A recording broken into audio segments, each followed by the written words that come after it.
ముఖ్యమంత్రే ప్రజానాయకుడు, ముఖ్యమంత్రిని ఎందుకు చేసింది ఆ రీజన్తో. అలాంటి ప్రజానాయకుడిని వదిలేసి పిసిసి ప్రెసిడెంట్ ఇంకొక చేస్తే ప్రజల్లోకి ఏం మెసేజ్? ఏం పోదు. ముఖ్యమంత్రి గారు బిజీ షెడ్యూల్లో ప్రభుత్వం నడుపుతూ ఉన్నాడు, పార్టీ ప్రజల్లోకి వెళ్తూ ఉంది.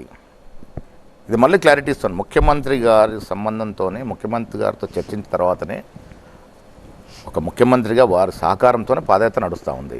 ఇలా ఎమ్మెల్యేలు మంత్రులు ఎందుకు పాల్గొంటారు?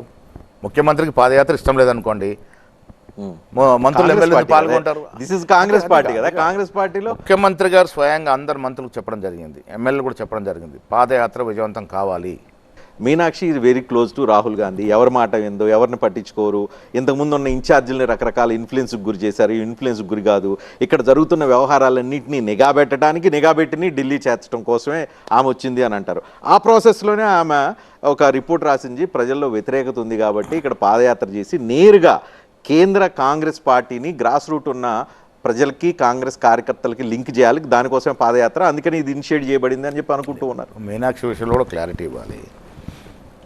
గాంధీవాది, చాలా సింప్లిసిటీ ఉన్నటువంటి మహిళ, పెళ్లి చేసుకోలే.